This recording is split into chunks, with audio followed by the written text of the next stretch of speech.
Yo, yo, yo, what's up, everybody? It's your boy Logan here, and this is the Class in Session podcast. That's right, the Class in Session podcast, and we back again with a special guest. I am your host, Logan Taylor, with my brother, phenomenal person, amazing human being, my partner in crime, my co-host, Mr. Dontay Hampton, and we got a special guest for you all today, Dontay. All right, so we have Mr. Carlos Malave. He was born in New York. He now resides in Houston, Texas, with his beautiful wife and daughter. He has over 10 years of teaching experience with K through 12, and as well as 10 years in experience in speaking and consulting as well in higher education. He's an author of the book Translating Your Success. He's a developer of Restoring Your Power program, which he established himself. He also has a net and very expertise as far as doing curriculums in the school. Carlos, did I leave out some stuff, man? Tell the people a little bit more about yourself. No, I think you got it all, man. I appreciate you guys having me on your podcast, man. I'm excited to get started, man. My guy, what's up, baby? What up, man? What up? What up? Yo, man, thank you for coming on here, man. It's really, bro, a privilege and an honor, bro, just to be connected to you, man. And I'm just really glad that we got an opportunity to do this, man, and sit down with you and just allow you, man, just to flow in your expertise. Because you are an expert, man. Like I was telling Dontay before we came on, like, yo, he is the Chris Paul, bro. The Chris Paul. Let me say this because I need people to understand the Chris Paul when it comes to curriculums, man. Like he really does this, man. And so I just want to give you your flowers, bro, and say thank you, man. Yeah. I really appreciate you, bro. I know, we connected a while ago, but I just really appreciate, man, who you are and what you do. But man, let's get into it, and we can go talk about that later. So man, tell us, how long you said you've been in education. Dontay was reading your bio. You've been in education for 10 years, right? Yeah. Where did you start out at? So it all started back in college, to be honest. The translation, you're translating your success came from me being a basketball player. And as we all aspired to go pro, things didn't work out. And I had a decision to make. Right. I was in college and I was like, I needed to do something more and prove that I wasn't just an athlete. So while I was going through the process of discovering who I was and what I wanted to do, I was in a school that was known for education. So I ended up getting my degree in education from a school that was known for education. So I got my degree. And while I was getting my degree, I just started, finding gaps in the school. So I was like, okay, I'm not playing ball. I'm not going to play ball, so I'm going to do all these things. Or while I was playing ball, I'm going to do all these things while I'm doing it, right? So I became a residence assistant, a Caribbean Association vice president. I became a multicultural life intern and speaker for the school, and just got super involved with doing a lot, right? And just being able to put myself out there and get to know people on a different level and communicate. And I was voluntold to speak at my college Kente ceremony, right, for the Multicultural Life Student Office, right? And I got voluntold. I never spoke before. I was nervous, but like in ball, I had to prepare. So I prepared like months in advance. Like I scripted it out. I was practicing in front of my homeboys and my homegirls and in between classes and after school. And when I was, I was studying with my groups. I'll pull out my script and be like, yo, what do y'all think about this? How should I say this? And like really studying the game, how I was with basketball. I put them 10,000 hours in to the jump shot, right? I wasn't as athletic. I wasn't the fastest, but I seen in New York, seen this gap of not many people shooting like that. So if I end up being the best shooter, I can, I can hold my own. So I just put them hours in and specifically what I wanted to be. So I seen the same thing. I seen an opportunity and I worked at it. And then when the Kente ceremony came up, it was just like in ball, the butterflies in my stomach, knees weak, arms are heavy, vomit on your sweater already, right? And I go up there and I remember it like yesterday, like after the first sentence, everything just flowed. After the ball started bouncing, it just flowed, and the first jump shot go in, and then everything calms down, right? I swear it was like the best event. Like I had people laughing, I had babies crying, I had like everybody was like, it was like this whole event. Everybody was like, yo, it was like the best. It's I think, when you start something, they call this thing beginner's luck. Like when you start, it shows you that you're good at it, right? And then it gives you that belief. And then from there, you got to put in the work to make that a reality, right? So that's what actually happened. So after I graduated college, I jumped straight into teaching, and I kept on getting called back to speak and doing that. But in my realm of education, I saw the gaps, right?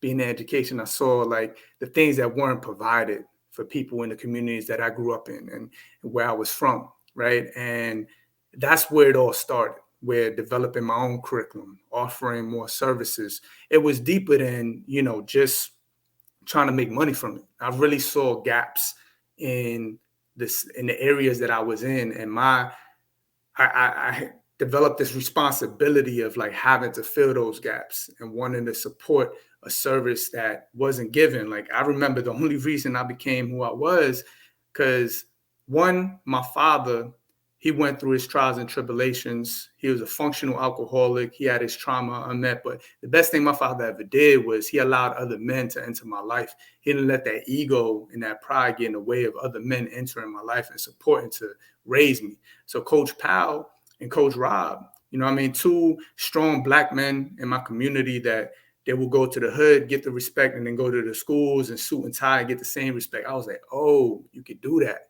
Right. My father was from the street. My father, he sounded like Scarface. He learned English on the street, like from people cursing at him, calling him names. That's what he told me. He learned English, right? He was teased a lot when he first came out here from Puerto Rico. So like him allowing other men to come into my life, I was able to develop this awareness of there was better out there and there was an opportunity. But I remember Coach Powell and Coach Rob, they used to be in the school and just kick games to me. Yo, this is chess, not checkers. They used to just be like, yo, this is how I know this is messed up, but this is how you got to look at it. Use it to your advantage, blah, blah, blah. And I remember I started becoming that person in the schools that I was in. But I also saw like there was something else that could have been done. I always felt like there's more that could be done, like with programming and opportunities and giving kids exposure to things that they normally wasn't exposed to, and just not thinking like ball is the only way out or sports is the only way out. It had to be a different way of understanding to build this awareness of like there's different ways that you can be successful, right? And how do you translate that to your own success? Awesome. So the reason why you got into education was because of the mentors that came into your life. Absolutely. And my mom just retired, 26 years in education. She was a teacher. So I grew up in a household with a teacher. Yes. My mom's a Congrats to that. Yes. My mom's a whole boss. Like she was strict and rigid. She dealt with a lot with my father and raising 3 kids, and she held it down. And apparently she was the oldest of 6 kids, and she ended up getting accepted to Cornell University.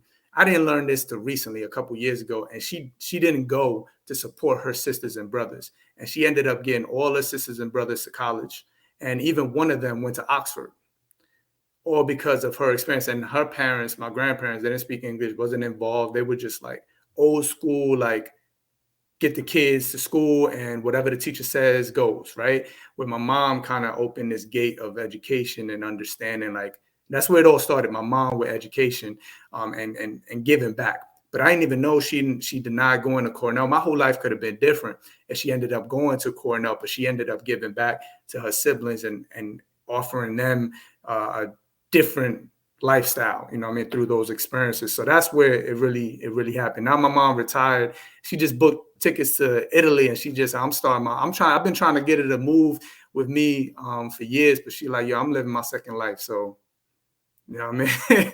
So now she just came back from a 2-week all expensive Italy trip with all the tours and all that. So she living life right now, man. I love it. That's what's up, man. So your mom was the foundation and the catalyst that got you started in the education. Absolutely. I love it. Come on, Dontay, jump in. Yeah, that's real cool. What's like a common myth or something that you think Or is there something out there that people don't know about educators?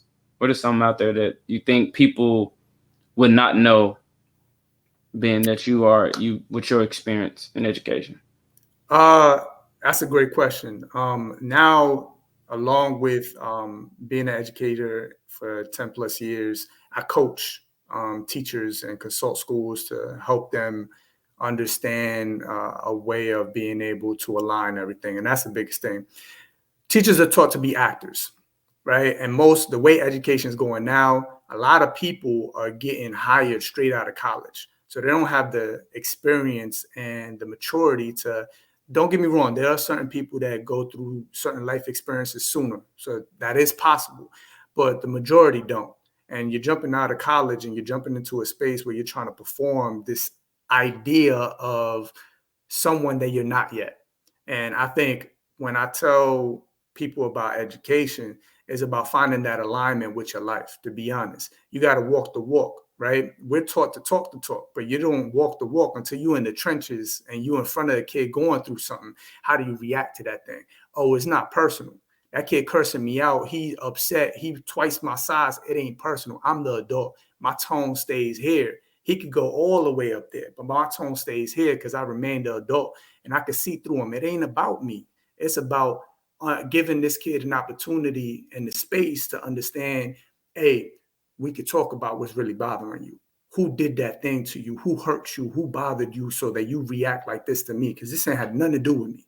And I think with education, we're not given that grace of like, we have to develop that, right? The way the whole education system is flawed. And the way it's set up is for us to learn on the go. Right? They don't give us that real life experience to prepare us to actually be in these spaces until we in these spaces, and we make mistakes until we figure it out. But I think that's why I've been that's a gap that I saw. So I'm supporting that with my restorative practice. My restorative power curriculum is more for supporting teachers to get to that understanding of like, yo, there's power in vulnerability. The way I get you to think about your mother is by me talking about my mother, right? So stop all the crap about like, I don't want the kids to know me a certain way.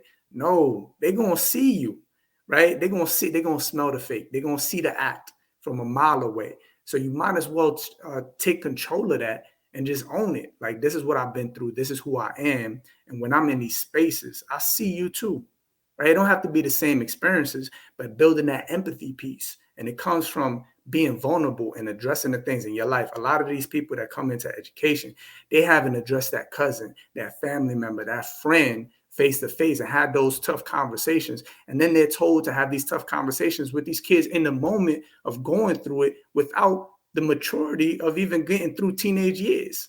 So that's the craziness that happens within education.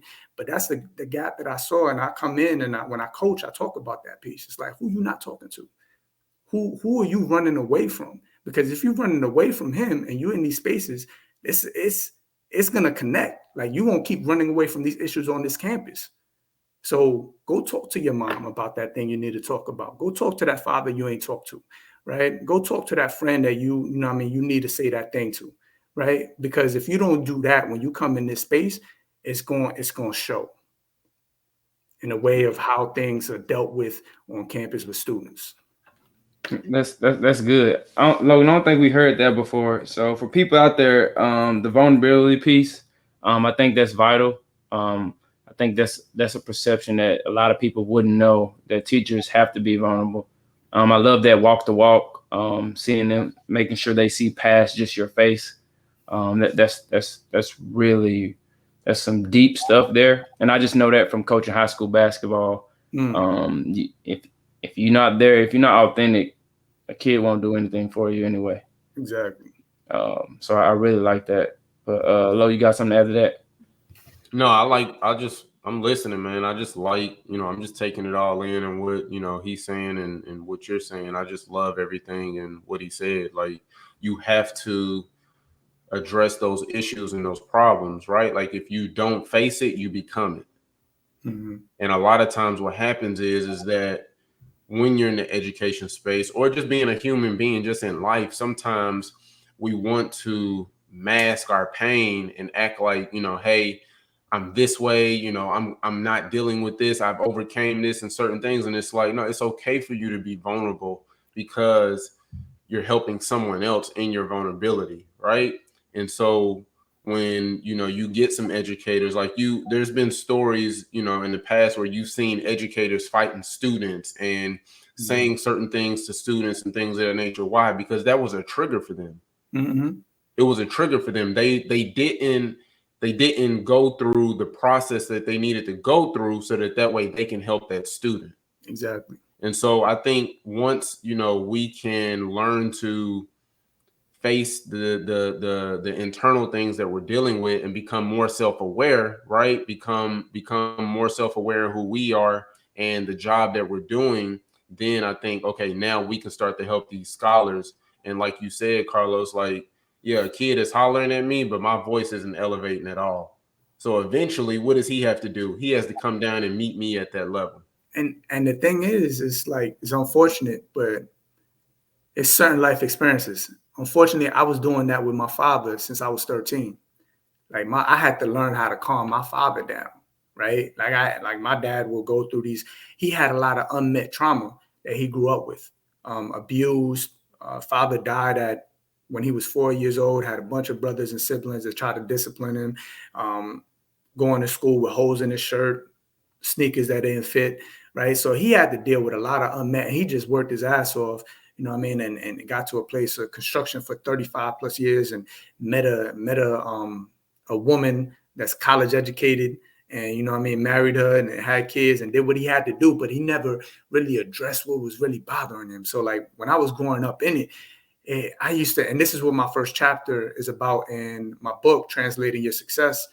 I talk about understanding how my father got to where he was. Like I remember my first experience, I was like 9 years old, and I describe it in the first chapter where I wake up at like 3 a.m. in the morning or 4 a.m. in the morning, and I hear the shower on, and you know what I mean, I go in the shower, and I was worried about where my father was all night. Because when he would drink, he would disappear. Like he wouldn't show. He was kind of embarrassed. He would go out, and we didn't see him for a weekend. But he always showed up to work. Never missed a day of work. Like functional alcoholic. Like he would be going through his stuff, and then he'll show up to work, never miss a day of work, which was weird because it make you feel like there's nothing wrong with him. He can handle it, right? But once again, like we think those things because we just don't know, right? So I wake up and I hear the shower going, and I go into the shower. And I'm like scared and nervous. I go through the process of how I was feeling at that time at 9 years old. And I open it, and it's my father fully clothed in the tub, like laid out with the shower hitting him and him trying to wake himself up. That's when I knew there was an issue. That's when I knew there was a problem, right? But the whole chapter is about, I used to get in fights with him. Like, yo, just stop drinking. Like, why don't you just stop? And then everything didn't change till I asked the right questions. Hey, Bob, why do you drink? What made you want to pick that up? What makes you keep going there?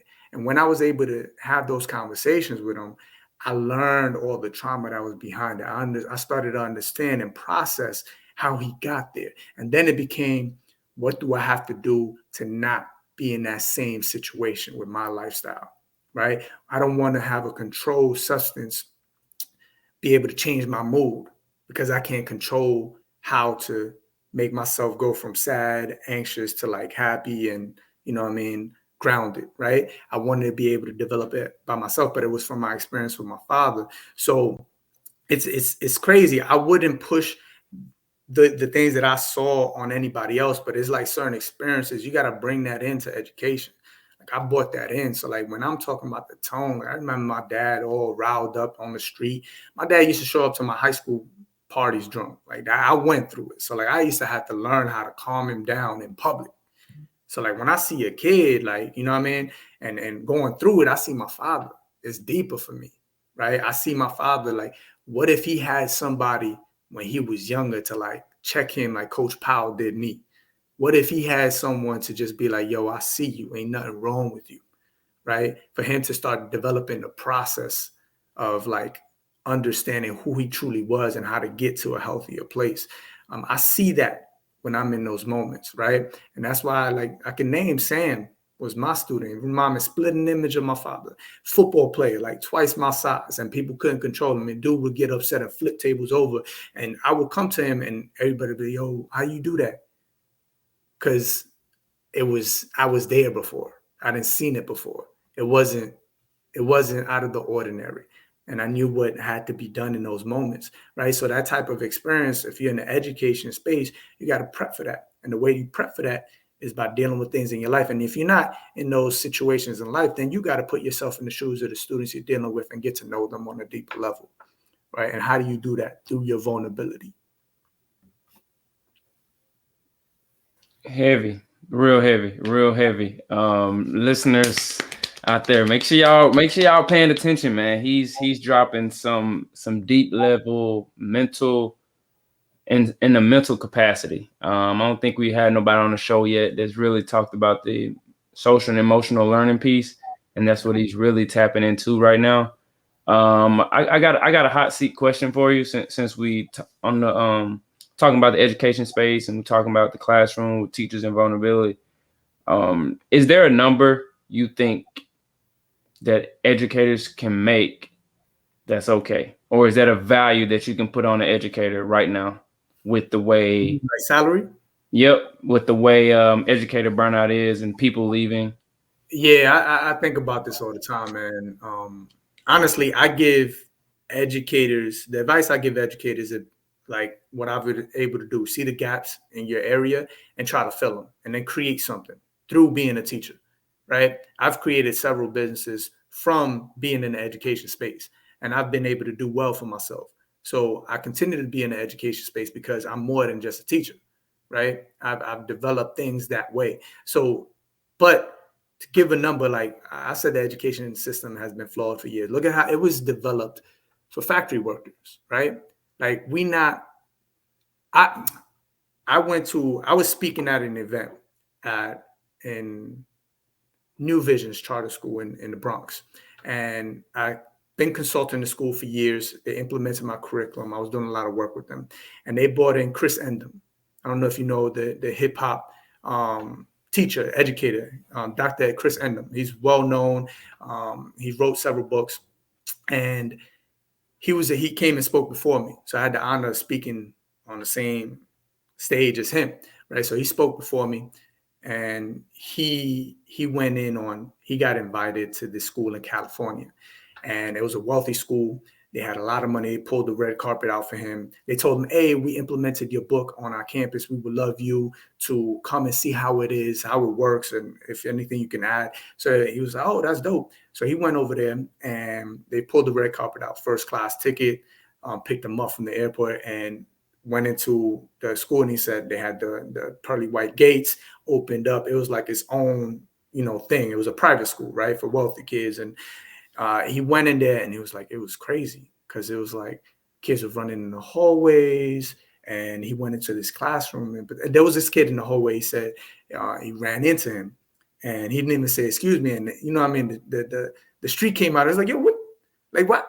He ain't gonna say, and he just kept running. So he was like, yo, this is bugged out. Like these kids out of control out here. So he went into the classroom. He went in the classroom, and he saw kids on the computer over here. He had kids doing work on notebooks over there. He had kids on phones over here, kids doing a project over here, and everybody. And then he didn't even notice that the teacher was on the floor with a couple kids doing something. So they were all working things. And then the kid that he ran into in the hallway ran back into the class.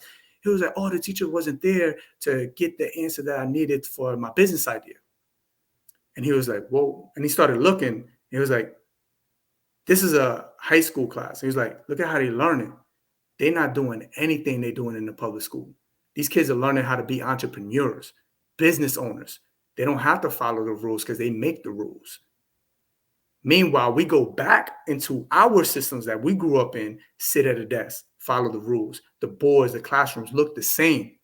It's because they want us to not be the entrepreneurs. They want us to have the stories of Jay-Z and Nas and the ones that have this special thing about them that can make them and pressure make diamonds, all this garbage. Not everybody has a Jay-Z experience. Not everybody has a Jay-Z mentality. That's great and that's possible, but we don't have that access or we don't have that mentality sometimes, right? Certain experiences that get you to become that type of person, right?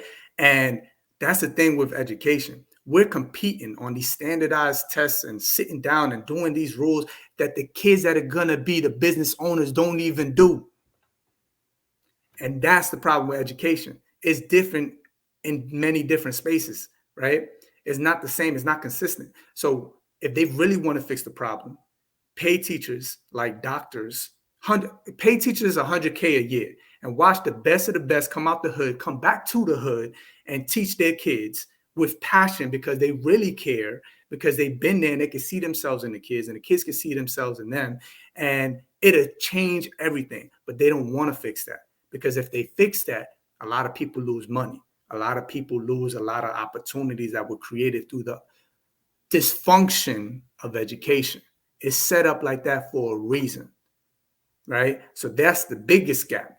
That's why, unfortunately, I will always have a job in consulting and doing restorative practices. When you do restorative practices, people just want to put paint on the school that's already broken and make it look pretty. So they pay someone like me to come in, and I keep it real. I do the work, but it only works when people are truly invested, right? And it's not, sometimes it's not their fault. I'm not blaming principals.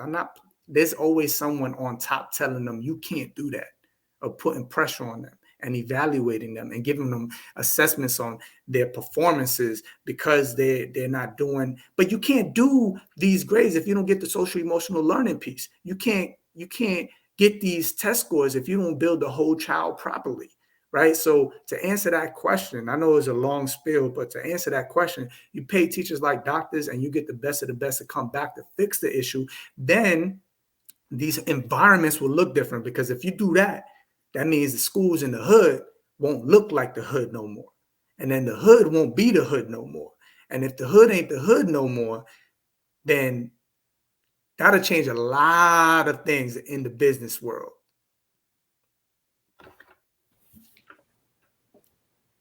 We gonna cool it down for a second. We gonna God, my mic on fire. Oh my God. We gonna cool it down for a second right there. We just gonna, Lo, you can talk, man. I don't have no words right now. I'm blown away. Carlos, me and you are in the same boat. Like Dontay said in a previous episode, Logan wants to bag up the Brinks truck. I want to bag up the truck with the money in. I want to bag it up. He is exactly right, because that's exactly what I believe is my. I didn't say 100,000. I said 80,000. That's where I feel like the base, the bottom should start off at. You got to think about inflation, 100K and more. I get the inflation. I understand that, but I'm thinking of because I, on another episode, Dr. Perry Campbell was telling us, hey, when teachers come in, they get paid off of the salary on where they start at. So if a teacher that started in the 80s, that's the salary that she's getting paid on from the 80s. And so I'm like, yo, start off at 80,000. And that should be the base, that should be the bottom, and then go up from there. Because again, like you said, pay the teachers like you pay the doctors, pay the teachers like you pay the lawyers. Where do the lawyers learn from? They learn from teachers. Where do the doctors learn from? They learn from teachers, right? And the thing is, and it's crazy, I'm gonna keep it 100. Like, come on. This is the classic podcast. They already trying to erase history. They're already trying to erase parts of history. So you're erasing the part of history that will take away the power of certain communities. If you just understand certain things about your history, it will change the course of your thinking moving forward, right? And look at the salary thing is like crazy for me. I taught from elementary all the way to high school. I've taught every level, elementary, middle school, high school, and I've worked within colleges. I've did every level, right? So elementary, look at how deep this goes. Elementary, most elementary schools are, and I'm talking about K through third grade, K through first. Some schools are K through first, K through second, K through third grade. Most of those schools are filled with women, and in particular, white women. Why? Because the salary is so low in that area that only someone that has the privilege to be in those spaces can be. For a man to live, to work there, the salary is so low that in the public school area and then even the charter school area, when it comes to elementary, you don't see men. And there was a study done that the earlier a kid sees someone that looks like them, the more the better chance they have to graduate to going to college and graduating college. There's a study done on it. I don't know the statistics, but I read up on a study that proved that true.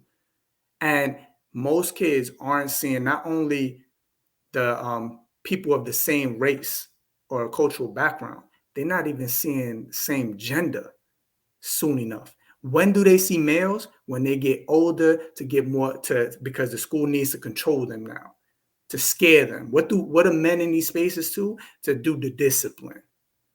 And that's wrong. If you get them sooner to see male presence in the early stages, it could do wonders for a kid just thinking about like how a man communicates, how a man deals with things, right? That's simple. That's so basic, elementary. Think about it. How many kindergarten men teachers do you know? First grade teachers do you know? I could tell you a bunch of high school deans, could tell you a bunch of high school principals, could tell you a bunch of high school teachers. And in sports, we all in sports. But where are they in the elementary space where they do the foundational education at? It's rarely seen. So they could fix the problem, but do they want to fix it? Because they keep talking about men in our communities, in the Black and brown communities, aren't in the households, right? Fathers aren't there. How do you fix it? You put male figures earlier in their lives. Not by coaching. Not everybody's going to play sports. Not everybody's going to have the money for that. Not everybody's going to have the talent for that. How do you fix it? Elementary school. How do you get men to go back in those spaces? To pay them. The only way and I can tell you by salary, a majority of those salaries are only able to be taken from privilege, whether they're married to a doctor, a lawyer, and they have the ability to take a job for that low. Bro, you just set it on fire again, man. I'm finna stop giving you, bro, matches, bro, because you bring like a problem child right now. Like, man, listen, bro, that's so good, bro. Like being able to put more males at the elementary level, right? So again, we pay 80,000, right? Or you pay 100,000, right? Like now we can have this conversation of like, hey, you, Dontay, you want to be an elementary school teacher? Logan, you want to be an elementary school teacher? Carlos, would you mind being an elementary school teacher? Right? Like imagine getting paid 80,000 and you have me at the first grade level, you have Dontay at the third grade level, and they have you at the fifth grade level. Mm-hmm. Right? So it's just like, I believe that, if they could have some type of incentives or some type of program on top of that, now you can start to get the cream of the crop when it comes to people being in the education space. And when I say, some type of incentive or some type of program like helping with housing, right? Helping with getting a vehicle and things of that nature. So I just think that, hey, man, if we could start looking in a different direction and starting paying teachers what they're worth, then I think now we can start to have the cream of the crop and we can start avoiding educator burnout and things of that nature. Absolutely. Dontay, come on, man, jump in. What you got to say on this? I'm big on the central piece. So I just think having those securities for people, because like I said, we really don't have a talent pool, so everything is coming straight out of college. So I think if you have a foundation for somebody coming out of college, I think they'll be fine, whether it be housing, automobiles, even with Amazon, 20% off Amazon, whatever the case may be, just to jumpstart everything. I can remember when I was coming out of college and I couldn't get hired nowhere. Like I even applied to Coca-Cola and I was an intern. for Coca-Cola, and they told me, they didn't have anything. I even applied for guys at the time to be like a go-ahead manager, like a lead manager, and they told me I was overqualified. And I'm like, how are you overqualified for like you're going to be a lead into a manager role just because I had two degrees, which was in marketing and entrepreneurship, but it didn't make sense. So I think for me, I'm big on essentials and working backwards. Like everybody wants the freedom as far as financially and, passive income. I think in today's time, the way inflation and everything, I think you have to flip it. I think you have to go security, foundation, into freedom. Whereas some people are the risk takers, I get, but I think just the way our world is working now, it should flip. But that's just me, based on what I think. I agree. It's crazy, man. Even with like if you think about going to med school, people don't become doctors till they closer to 30. Right. Teachers, you could become a teacher, especially now. I don't know if y'all notice how the education works. Like you don't even need to be certified right now. Yeah. They'll take you, and then you get paid more once you're certified. They give you a signing bonus after you're certified. Exactly. Like, it's crazy right now that you are getting people that are not even mature enough to be in these spaces because they talking about being desperate. Yep. Pay teachers what they're supposed to get paid, and you'll get the best to come back. And you won't have to worry about would they fit in the area. Like what? You'll get the people that come from the area to come back. Like it's a joke. You talk to kids about being teachers, they laugh at you. They don't even want to entertain the idea of being a teacher. That's how bad it is. We don't get paid like that. But you know what I mean? It's not about getting paid. It's about wanting the support. And the only way you can actually want to support if you understand it. You got to get people, and then you're trying to get people that try to build empathy different ways when you can just pay teachers. And if you pay teachers, people from the areas will want to come back. And then you can groom them to, once they're in high school, groom them to wanting to be back in the spaces to help. Like it's crazy to me. It's crazy. And you'll build that alumni up too. Like Yep. with as far as the people, if you're making that salary, you'll have people throwing back into the school, which in soon you get new buildings, you get new weight rooms, you get new stuff for your beta club, for your SGA club and things of that nature as well. Yeah, for sure. I love it. So go ahead. I'm bad to cut you up, but like even like it's crazy, but you got to think about it. A lot of people making money off of not knowing. Think about that. A lot of people making a whole lot of money off of not knowing things. So if you get more people to know things, a lot of people will be out of business. They don't want that. That can't happen. I can see that. So before we go into a segue of our next question, I got to pause for a second because we got to pay some bills. All right. So 1 second. All right, guys, listen, this is the Class in Session podcast. All right. I need you all to do 3 things for me. If y'all love me, if you love Dontay, if you love the value that our special guest is adding, right? I need y'all to do 3 things for us. All right. I need you to like, comment, and I need you to subscribe. Okay. I need you to like, comment, and subscribe. And let me say it one more time for the people in the back in case y'all did not hear me. This is the Class in Session podcast, and I need you to like, subscribe, and comment. All right. And if you feel that we're adding value, listen, share it with your network, share it with your community, and leave us a review. All right. Because that's important to us. And we want to make sure that we're adding value as well as making an impact. All right. So, Carlos, back to what I was going to ask is, what piece of advice would you give to somebody that is wanting to get into the field that you're in with being an educator and things of that nature? What is one piece of advice to give someone that's starting out? I think starting out, like I said, the alignment.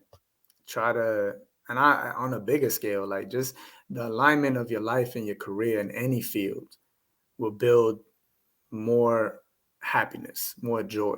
Well, if you can align what you do for work, it will, and align it to your lifestyle, your home life, it'll make things way easier for you. And the happiness won't be something you're searching for because it's there, right? So I think the alignment of that is the biggest thing I would say. And then, when things, with the alignment, when things happen in your life, that's a part of the process, whether it's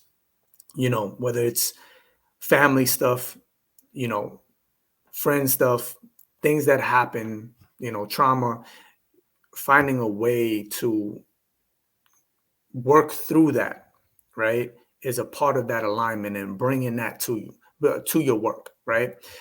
And I say that because, I wouldn't wish what happened to me on anybody, right? But when I was when I was a teacher and I got hired as a restorative justice coordinator at Kip Houston High School in 2018, 2019, I was doing a lot of great work. That's where the curriculum was started, right? And I came to the school to help because I've been speaking in consulting schools for a while. They created a position for me as a restorative justice coordinator on a campus. The principal wanted to really be about that change and that implementation of doing it right. So he hired me off of our relationship of doing business before. He hired me as a restorative justice coordinator on his campus, and he wanted me to support the discipline on campus and reframe and change the look of it, get into people having these conversations, conflict resolution. So I was coaching teachers, I was dealing with students. And then he said, hey, I have this class, a council class. You can do what you want with it, create what you want. And that's where the Restorative Power Council started. So I was teaching them circle leading skills, conflict resolution, radical candor, and just kicking game. And we were just and these were seniors, juniors, and a couple of sophomores that just were about it, right? So we was doing this work. The class went well. I was giving them duties on campus where they were going out, and I would be like, "Yo, Ibrahim, there's a situation that broke out in 205. Go up there, see what's going on. Talk to the teacher, talk to the student, and then come back to me so we can set up a circle to build that understanding." So we support the kid to not do the action again. It's not about you get suspended, go home. That causes the school to prison pipeline, right? That's the part of the school to prison pipeline. You go home, you at home, sitting home, parents at work, you alone, you get into more trouble, right? There's more possibility you get in trouble. It's getting the kid to understand what they did and why it affected the people that it affected, right? So I get them to do that. They started, they had duties on campus like lunch duty, morning duties, and just being a presence on campus. They became the first line of defense when it came to anything going down. And they was in those meetings about making decisions, right? And I used my network to get my kids to speak and do circles at different campuses, elementaries, middle schools, and in the neighborhood, right? So we did really well. We got an ABC feature. So ABC News found out about us. We did our thing, and it was cool. It was going so well. And then January 10th, 2019, my father committed suicide. And unfortunately, I remember the day before it happened. I was in a meeting with two of my high school boys that I was mentoring, and they were telling me about their relationship with their fathers. And my father called, the last call he ever made. And I believe my father was calling me to stop him from doing it.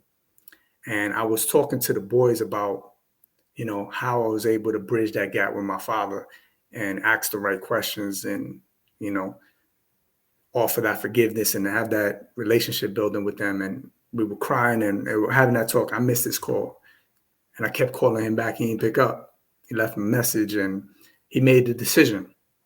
And my father got to that place of him not understanding what he needed to do, him not feeling valued, right? And he took his own life. My father jumped in front of the L train in New York City.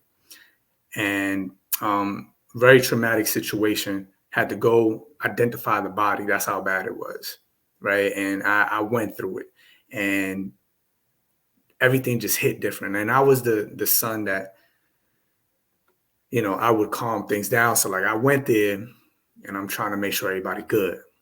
So I'm not even getting time to process this whole thing, right? My mom, my brother, my sister, all the family members, people calling me, and I'm having to explain everything, right? And my wife one day was like, I'm scared. And I was like, what do you mean? It was like, your dad groomed you and you've been of the mindset of having to be better than him. He was your measuring stick. Who are you now that he's gone? And I couldn't answer that question. Next day, I was in therapy and I started doing the work. And I say all that to say everything was going well. And then life happened. And I wouldn't wish that on anybody.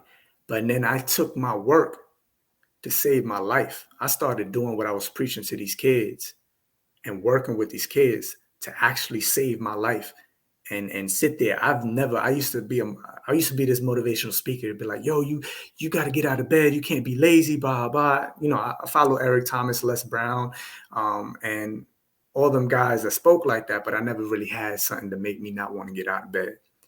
I had days that I didn't want to get out of bed. I was like crying. Like I would wake up in a deep sweat crying, and my wife had to hold me.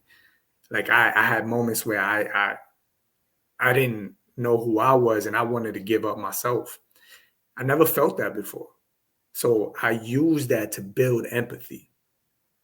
And I started everything changed. And that became a part of my process to get where I'm at now. So when I speak, it's different. When I do the work, it's different because I'm bringing this, I'm aligning my work to what happened and my lifestyle. It's made me a better father, a better husband, a better friend, a better coach, a better everything. And I wouldn't wish that upon anybody, but what I would say is align everything to what you do and it'll make the difference. It saved my life and it can save more lives. And if we get people in the education space to do that work, then you're representing something bigger to these kids. It's not about just doing the schoolwork and getting successful. It's about living life and being content with life.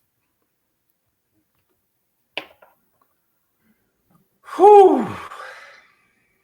Yeah, bro, that's tough, bro. That's tough, man. I can't say, I feel where you coming from or, I can relate because, my biological parents are still here. And so, I can't say that I relate to that. But I can say that, I feel your pain with losing somebody. I lost my brother from suicide. And so, I can definitely feel, your pain in that. I know exactly how that feels. That's man. Go ahead, Dante. I mean, it's just heartfelt, especially on this episode, sharing your story and what you've been through. I lost my mom 2019, right before I got married, so I can definitely understand losing a significant other. But just for the listeners out there, make sure it aligns, man. I think that was the biggest thing I got from that was making sure everything aligns with what you want to do. The pay, the scenario, what's going on. So just making sure you align with yourself before you get into the space, because if you don't, you're dealing with our future leaders, you're dealing with our future literally. So don't do them a disservice by jumping into something you're not ready for or you're not aligned with yourself. And my bad to cut you off, Dante. No, you good. With that, like once you align it, you understand yourself to a deeper level. Like I had to do some soul searching and some history digging. Like my father's father jumped in front of a truck. My father, and he was intoxicated and probably got to that point in his life. My father jumped in front of the L train. My job is that my daughter doesn't question why I jump.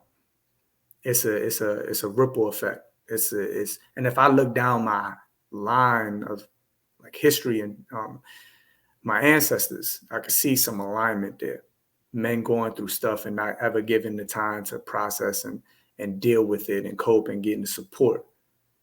Like, how do you break a generational curse? How do you change the course of the next generation? Is by doing that alignment and understanding. It's hard work. Like nobody wants to do it. Like it's hard. Nobody wants to do it. If it was easy, it wouldn't be issue to talk about this stuff, but this stuff is hard. Like what I just did, I do when I coach, and it's still hard. Like I give my all, like I get them to hear me out before they talk about their stuff, but it's still hard. People don't want to go there because it brings up things they're not ready for, but you're never going to be ready for it. And what I'm saying is align it. The sooner you align it, the more you're going to be able to deal with what's coming, because it's coming. I couldn't prevent what was happening to my father, and I blame myself.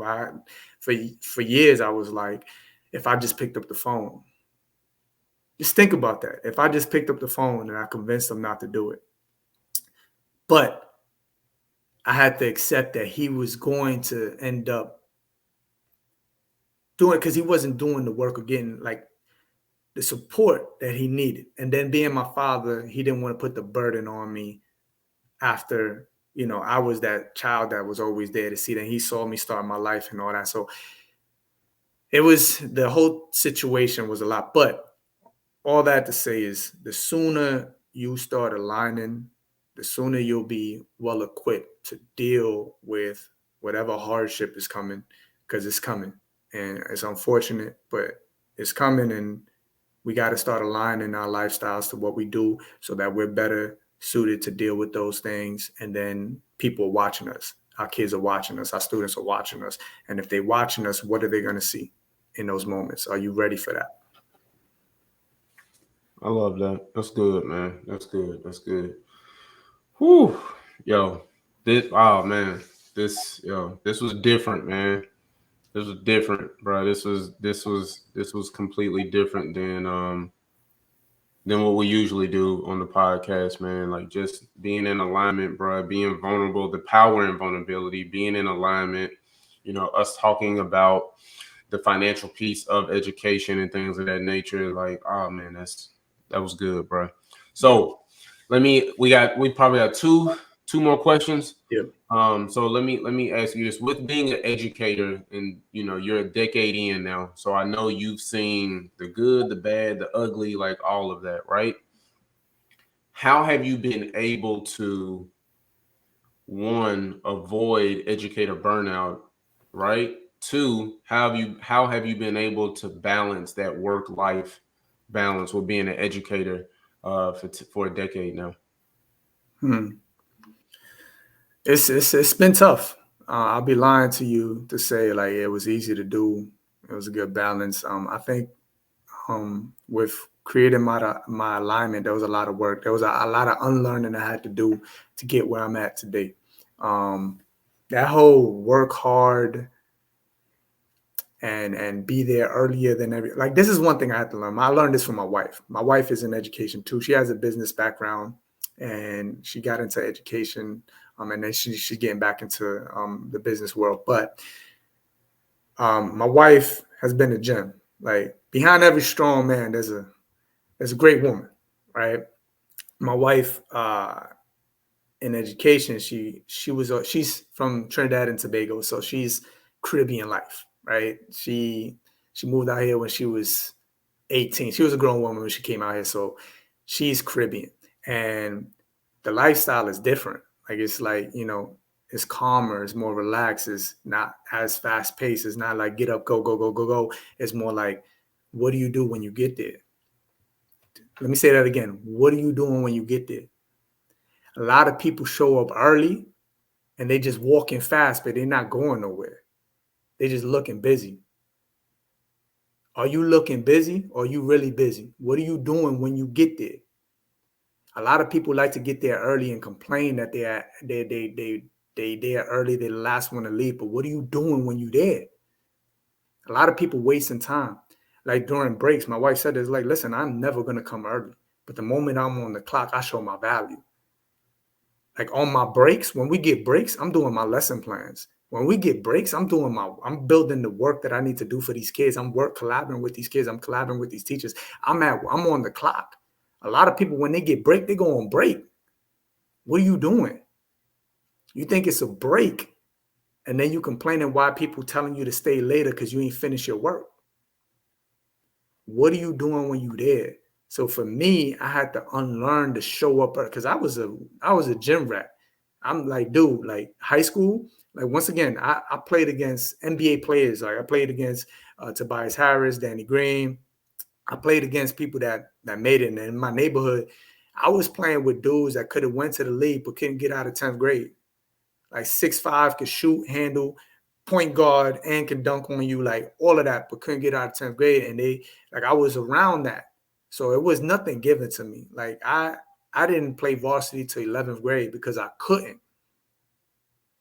You know what I mean? I had to earn myself. Like I'm talking about, I used to sleep at the gym. I used to wake up 2 hours before school, try to get 1,000 shots or 500 shots before school, go shower, dribble the ball to school, shoot at gym, practice before practice. After practice, I'm staying 2 hours and 3 hours. In the summer, it was like retarded. It was like crazy. I would wake up, go shoot before the sun come up, get some lunch, watch Michael Jordan film and film of Jordan and game tapes of Bird and Magic, and then run to the park, Pace Park, shoot 3 hours before people got there, play when everybody got there, and then I would shoot for 4 hours after because the park had lights and Coach Powell had the key. He used to drive me home at 2 o'clock in the morning. And my dad built that relationship with these coaches where he brought them into a house. They knew him, so it was like family. So that was me for years. So like when it comes to working hard, that's what I thought. You put in the 10,000 hours, you get what you wanted. I was the only one to graduate from high school and get a scholarship to play Division II basketball on the team that I was on, to play ball at the next level. And like it all came from that work. So when I say that, I'm used to that work ethic, that understanding. But was I being as effective? And especially, I wasn't playing ball no more. Is this what I really want to do? You got to ask when you're in these spaces, like, what are you doing? And if it's not your number one thing, you could be like, let me get a break here. Let me chill, right? But when it's that's why you got to get this alignment to understand why you're there. A lot of teachers don't even know why they're there. It's just a pit stop for most people, right? Understand what I'm saying? Because when we playing ball, the moment we get in the gym, we working. It ain't like I was doing suicides by myself for the number of shots I was missing, like by myself before coach came. I made coach's job easy because I was already doing this stuff. He didn't have to tell me to do it. Like when I was going into them schools, was I doing that? What was I doing once I touched down? Was I just walking back and forth trying to make everybody see that I was there? Or was I actually doing stuff? Was I locking myself in the lab and just doing the lesson plans before everybody got to school? And then when the kids get there, I'm super prepared. And then when they, you know what I mean, in lunch break, am I doing what I need to do so that that I could jump right back into class once I get it back from my break, right? Like all that preparation is like what needs to take place, right? So that's what I would say. What are you doing when you're there? Pay attention to yourself. Are you that fast walker going to the printer acting like you busy? Or are you really busy? Are you being productive in the moment? And that's how you'll translate your success. From what my history is basketball. So like, what happened to you? What did you go through that you can align and translate your success to this realm if you're going to be in the education space? Because that's the only thing that's going to make you stay and be effective when you're there. I love that. Come on, Dontay. Come on in with the last question. That was, I haven't heard that one before. That was really good. I like that correlation, that calm, and doing the work once you get there. I really like that because Logan could tell you when it comes to time, I'm a little off with that just because of my mental capacity. I'm just always all over the place. I try and squeeze in as much as possible. So a lot of times things run over each other. But for this last little question before we get up out of here, man, is there one thing you can change about the education field? And we talking about on a higher scale, higher sample size, like as if we was meeting with the Department of Education. If there was one thing you can change to align with every state in the U.S., what would it be? One thing. It's a lot of things I would change, but Yeah, we just need one. We just need one. We just need one. Thing. A big push to implementing that social emotional learning piece correctly. Because everybody wants to do it because it's the cool thing to do right now. Everybody's doing it because it's a cool thing. Everybody's doing it because it's what they feel they have to, right? But it's not being done right. And that's why I got it. That's how I met Logan. Like, I got into the curriculum translation program, which I developed. I was able to, with my speaking, I spoke across the country, colleges, high schools, middle schools, elementaries. Doing my speaking, I saw a gap. I saw that, yes, I could come in and speak, motivate, but what is being done to continue to work? I created my curriculum at Cape Houston High School, and I used that after my father. I finished off the year. I took the curriculum. My wife said, take a year and see what you could do. And I was able to sell my curriculum along with my speaking within schools for $15,000, $25,000, $33,000. And I was able to do well with my curriculum. Now I'm offering more than just speaking, right? I'm offering a tool that you can use throughout the year. And then my coach, Ariel Moutier, was like, yo, what you do? I've never seen anybody do that before. Have you thought about coaching people that don't have educational background and they're speakers to do that? I was like, nah, I never thought about that. We did a webinar and it blew up into this thing. I had 13 people sign up for my first program. And then it just became a thing where I developed this passion of helping good people develop a curriculum, a tool, a resource to build that social emotional learning piece within schools that can last longer from real people that going through stuff. And then Logan heard about me through somebody else that I coach, Jessica Lundy, he knew about, and she took my program, and then he contacted me and we started working. I learned this story.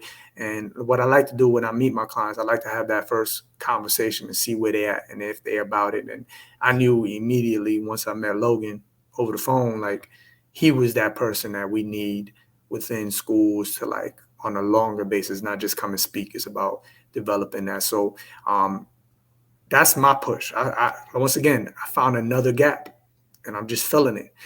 So what I would change is to get the right people up top to understand the process of properly implementing social emotional learning within schools and not just getting a can of paint and brushing schools over with this idea of social emotional learning.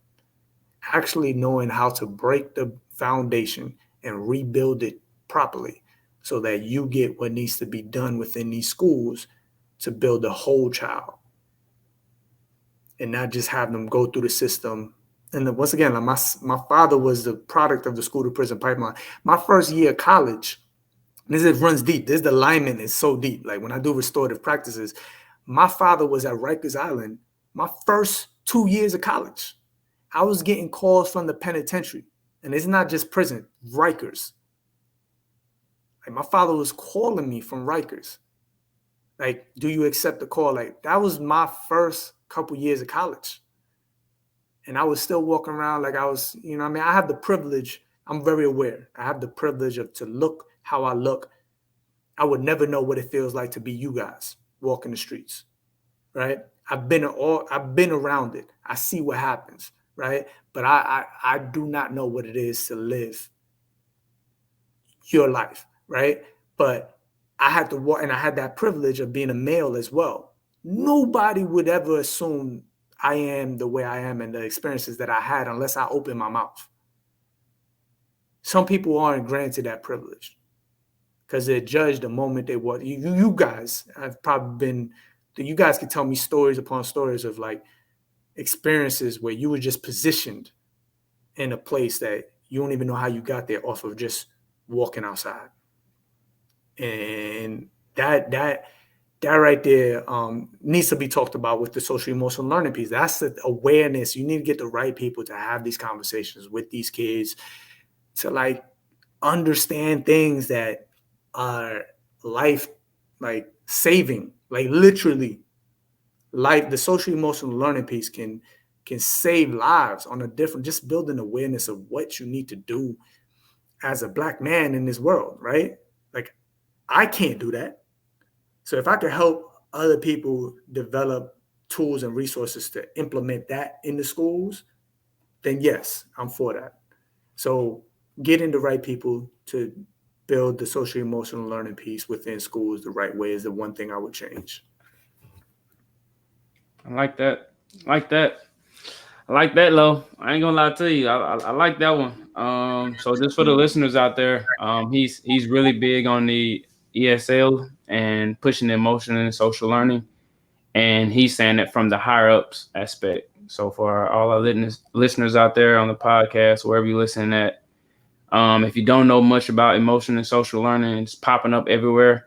Everybody trying to do it. Really tap into that for you teachers. I'm sure administrators out there, principals. If you don't know much about it, it's needed in every school. Find your program. You can always reach out to us. Carlos, it's many people out there that's teaching it. So for anybody who doesn't know about that, teachers as well, you can do it on a small scale.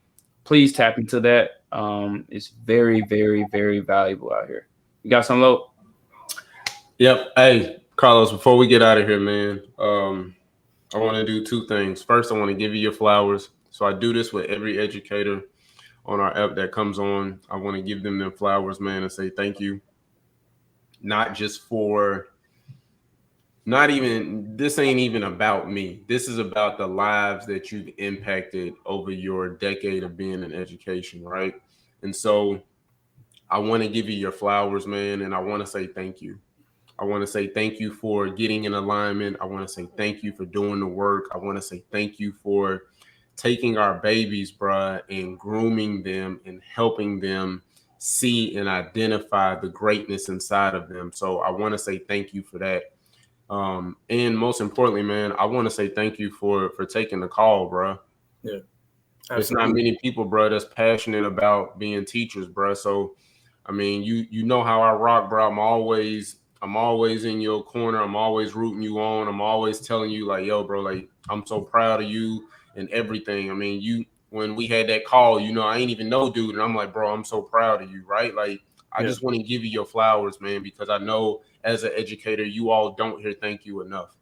yeah. So I want to give you your flowers, man, and say, bro, listen, bro, I honor you, man, in this space, in this moment, and in this time, man. So I really appreciate you and everything that you do. I appreciate the both of y'all, man. Thank you, man. I had to do this, man. Once I found out you was doing a podcast, I was like, yo, I'll definitely jump on this for sure. So Love, bro. yeah, Love, bro. Love, love. anytime I So need anything, man. anytime, man. Anytime. So before we get out of here, man, can you let people know how they can get in contact with you? And shout out your program, shout out your business, all of that, man. Anybody got any questions about curriculum or questions about being in the education space and things of that nature? How can they get in contact with you? So first, everything is through cjmotivation.com. If you go to my website, everything's there. My Instagram handle is cjmotivation. It's my name, Carlos J. Malave. It's my name. So CJ Motivation. You can Google me. I do have a book. Everything's on my website, but I'll go through everything that's on there as well. My book, Translating Your Success, is on Amazon, 45-star reviews. So it's a tool. It's 100 pages.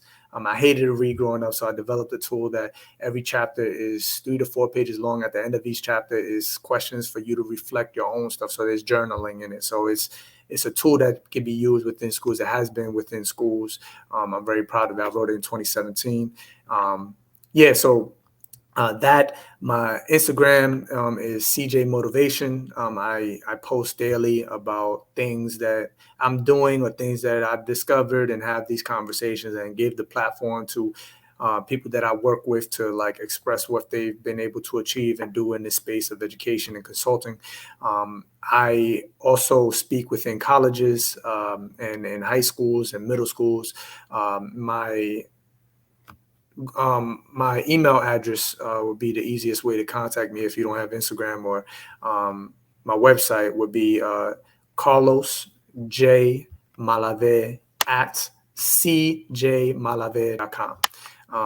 And I respond on my DMs with Instagram and LinkedIn and Facebook.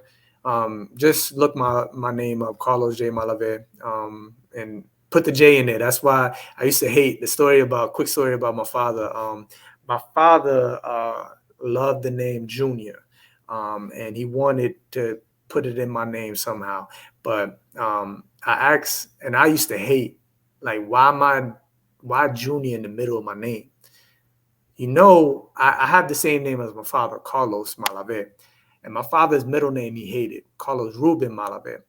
And I was just like, yo, Pa, did you know that if you just called me Carlos Ruben Malave, I would have been Junior regardless? And he was like, oh. I was like, yo, dude, you're not serious, right? And I was like, yo, this guy, are you kidding me? I used to hate the Junior in the middle of my name for years. And then I was like, you know what? I typed in Carlos Malave, and there's a bunch of people that come up, and a bunch of creeps too. And I was like, dude. And then I put Carlos J. Malave, and nobody pop up. So that kind of differentiated. So I made my logo CJM, just like the New York logo, the New York Yankees, the N over the Y. I put the CJM over each other, and I kind of connected everything. And now I stand out. So whenever you look me up, Carlos J. Malave, I will pop up. You'll see this bald-headed guy all over everything. So make sure you put the J in the middle. I used to hate it, but now I love it. But yeah, that's where you can find me. That's what I'm about. I would love to work with anybody. My curriculum translation program is a support tool to speakers that's trying to make more impact and make a living.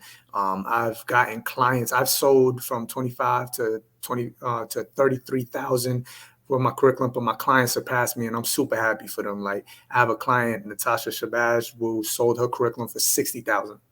And then another time for 30,000, and she made over 113,000 in salary off of her curriculum alone. I have another one, Abraham Scully, sold it at the college level for 40,000. So, and I love seeing them win. I'm always promoting their stuff. But yeah, that's all on my website as well. CJ Motivation with curriculum developing and all that. So yeah, reach out. I'm here. I'm open. I'm the same guy you'll see on this podcast. I'm looking forward to meeting anybody through this podcast and moving forward, man. Thank you guys for having me. Oh, bro, anytime, man. It's Appreciate all love, bro. Appreciate you, man. It's all love, bro. So listen, guys, listen. Make sure y'all tap in with Carlos, man. All right. Any teachers you looking to bring in a restorative power curriculum, holla at Carlos. You need a speaker, holla at Carlos. You need ideas on how to bring your campus together, holla at Carlos. All right. So, guys, listen, before we get out of here, man, listen. In closing, like I always say, listen, this is the Class in Session podcast. I am Logan Taylor, my phenomenal brother, my co-host, my partner in crime, Mr. Dontay Hampton. And in closing, like we always say, Y.B.Normal. When you can be extraordinary. We'll see you guys soon. Peace, guys. Love y'all, man. Thank you so much. Carlos, bro, I appreciate you, man. No problem, man.